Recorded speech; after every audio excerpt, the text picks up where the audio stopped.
El periodista tiene que tener tiene una gran capacidad de cuestionar las cosas. Y la manera de preguntar, eso es muy importante. Lo que dice Heisenberg, ¿no? No conocemos la realidad, solo conocemos la realidad sometida a nuestro modo de interrogarla. ¿Qué tiene que tener el periodista? Un modo de interrogar a la realidad. Mucha gente cree que esto del 23 fue una broma. No fue ninguna broma. O sea, la pelota estuvo en el tejado. Pudo pasar lo contrario, perfectamente. Estuvimos pendientes de un hilo. ¿Tú te encontraste solo o poco acompañado, con pocos compañeros alrededor tuyo cuando te enfrentabas a informaciones como esta? Pues sí. Sí. Muchas veces muy poco acompañado. En tu caso, tú nunca te mordiste la lengua, tú siempre mostraste cómo eras, lo que pensabas. ¿No tenías miedo a las consecuencias? Yo he sido bastante inconsciente. He sido inconsciente porque si hubiera sido consciente, no hubiera hecho muchas de las cosas que hice. ¿Por qué decides hacer periodismo? Yo estaba involucrado, comprometido en las luchas universitarias contra el sistema, el franquismo. Entonces, por ahí me acerco al periódico Madrid y empiezan dándome tareas de principiante, hacer la revista de prensa, pequeñas cosas. Después, enseguida, que me ocupe de la información de los conflictos en la universidad.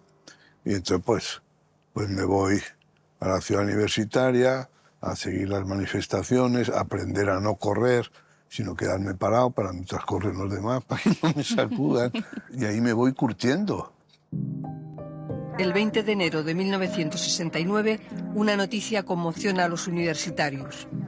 Su compañero de Facultad de Derecho, Enrique Ruano, se ha suicidado arrojándose desde el 7º piso cuando estaba detenido y custodiado por 3 policías. Nadie cree que haya sido un suicidio. La versión policial es que nada, que decidió tirarse por el hueco de la escalera. La versión real es que lo empujaron. Fíjate cómo era la situación de dura. La madre de este chico se presenta en el periódico y yo no sé por qué, al final el que habló con ella fui yo, una señora de la burguesía del barrio Salamanca de Madrid, vamos, no le dejaban en ningún periódico publicar la esquela de la muerte de su hijo. Fue al Ya, fue al ABC, fue al tal. Entonces al final se la publiqué yo en el Madrid.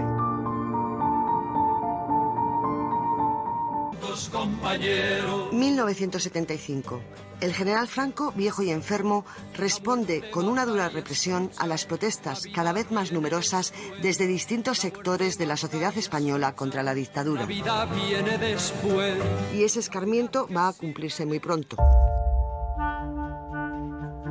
Tú cubriste esos últimos fusilamientos de la época franquista. ¿Cómo fue aquello? Yo creo que el acto que a mí más me ha conmovido en mi vida de periodista. Se pensaba que estando Franco tan enfermo, que pinte esto, que se conmutarían las penas de muerte. Pero no se conmutaron. A mí me produjo eso una depresión tan fuerte que nos fuimos. ¿A dónde nos fuimos? Unos cuantos. A la puerta de la prisión provincial de Carabanchel. Y ahí vimos llegar, por ejemplo, a los padres de Humberto Baena, que venían en un taxi de Vigo. Llegaron a las 3 o las 4 de la mañana a despedirse de su hijo. A las 7:30 de la mañana se pone en marcha en Madrid la comitiva con los 3 condenados a muerte del FRAP, desde la cárcel de Carabanchel hasta el pueblo de Hoyo de Manzanares. Y ahí aparecen unos coches celulares, 3. En cada uno iba uno de los reos. Y se pone en marcha un cortejo con una protección policial impresionante. Miguel Ángel, un periodista alemán, y yo fuimos en su coche, que era un Mini Cooper blanco, siguiendo la comitiva, y llegamos a pasar hasta 5 controles de policía y luego de Guardia Civil y del propio Ejército. Y Miguel Ángel lo que hacía era mostrar el Código de Justicia Militar. Entonces él lo que decía es que el artículo 871 decía que las ejecuciones tenían que ser públicas y que entonces él tenía derecho a pasar, y además éramos periodistas, y añadía, podíamos ser testigos civiles, que también era obligatorio que los hubiera. Ahora no lo voy a encontrar, lo tuve en mis manos ayer, ese Código de Justicia Militar. La pena de muerte se ejecutará de día, esto es, el 871, de día y con publicidad, y yendo hacia el lugar de las ejecuciones, por aquella pista de tierra, escuchamos las detonaciones, los disparos que recibieron cada uno de los 3 reos. Y cuando llegamos, nos bajamos y vimos los 3 tirados en el suelo, que los acababan de fusilar, vamos, que los vimos, escuchamos los impactos, vamos, los disparos, y luego les vimos ya caídos, con el jersey, me acuerdo, de Baena, con los disparos.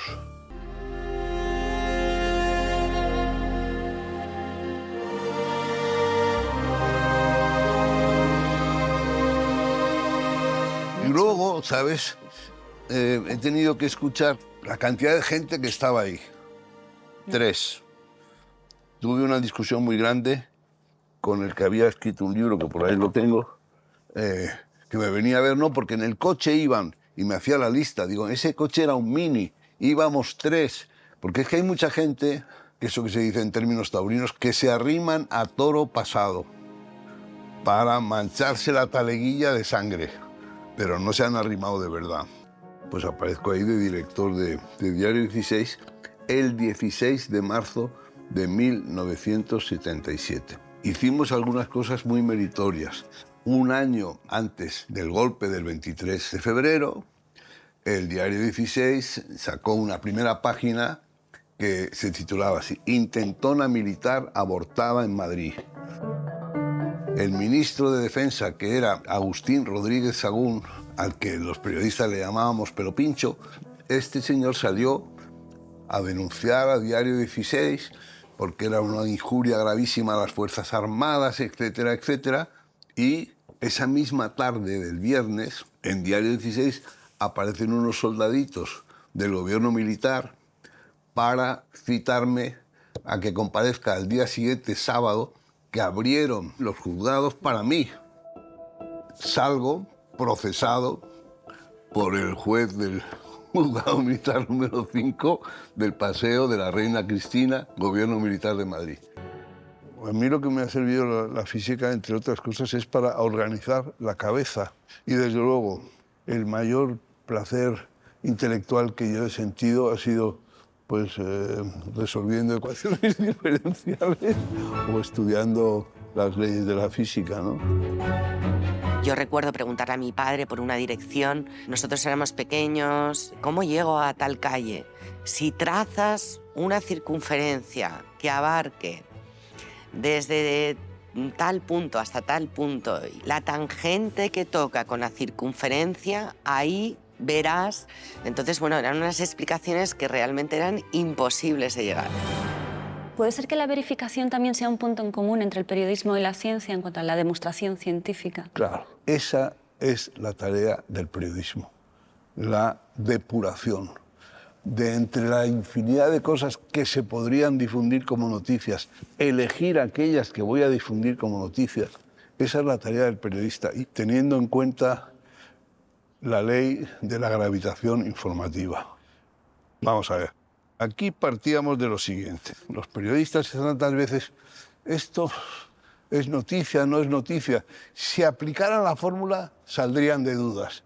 N, la noticiabilidad de un hecho. La cantidad de noticia que hay en un hecho o en un dato es igual a R, que es el coeficiente de rareza. La rareza es el inverso de la probabilidad.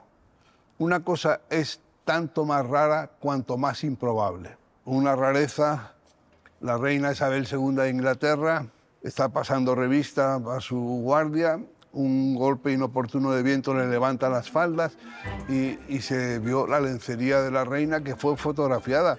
Entonces esa foto dio la vuelta al mundo, porque es muy improbable ver la lencería de la reina Isabel.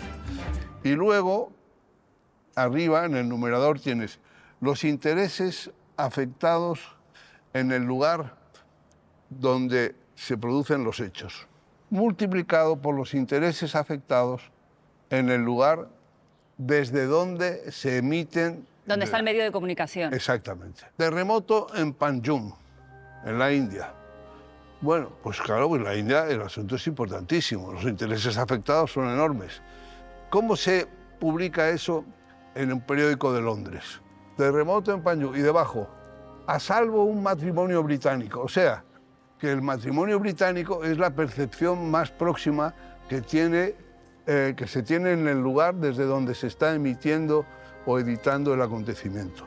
Ya vamos a cerrar la fórmula dividido por el cuadrado de la distancia entre esos dos puntos, h menos e. Entonces, O sea, lo cerca que está el sitio donde ha ocurrido la noticia, de donde estamos... de donde está el medio de comunicación que lo va a estamos cubrir. difundiendo. ¿Con esto entras por la radio? Eso es, esto es una línea RDSI que sirve para entrar por la radio, exactamente. Pero el símbolo de la ultraconexión, que ahora mismo es el teléfono móvil... Eso no tengo. ¿Por qué? Pues al principio porque no me gustaba estar identificado, que se supiera en todo momento el lugar donde estaba. Eso me producía angustia. Y luego pues me produce problemas, pero los suelo resolver. Problema porque han desaparecido los servicios públicos, no hay cabinas y entonces te puedes encontrar desamparado. De repente te aparece un número extraño en el móvil y es mi padre que le ha pedido el teléfono a un viandante, a un transeúnte, para comunicarse contigo. Entonces él siempre dice que si él necesita llamar, puede hacerlo. Lo que no quiere es que le podamos localizar. Entonces a él le gusta la autonomía y la independencia absolutas. Le puedes llamar a la oficina, le puedes llamar a casa, pero entre esos dos sitios él es totalmente autónomo e inencontrable, ¿no?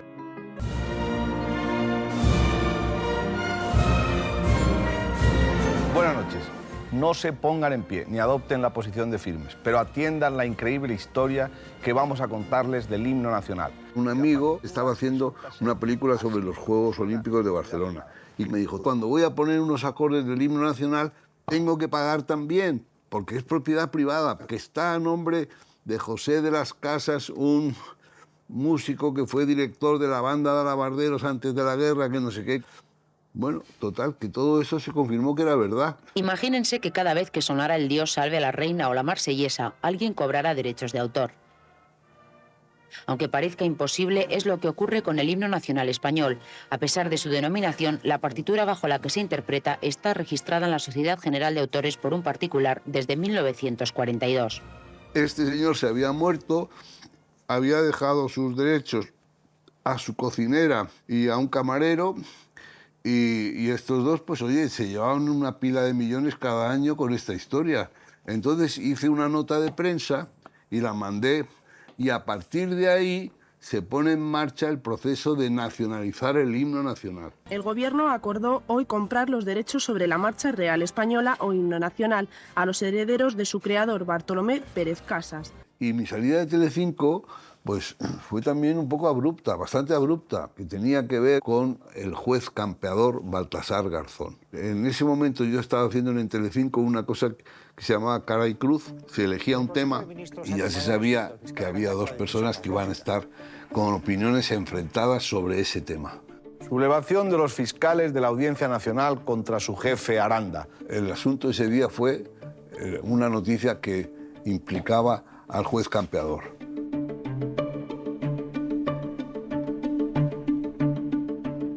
Y terminé diciendo, es interesante recordar aquella observación de un juez del Supremo norteamericano. Si esta fuera la causa de la justicia, debemos aceptar que a veces avanza a lomos de hijos de puta.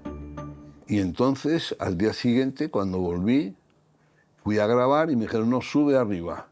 Oye, no, Miguel Ángel, que se ha terminado.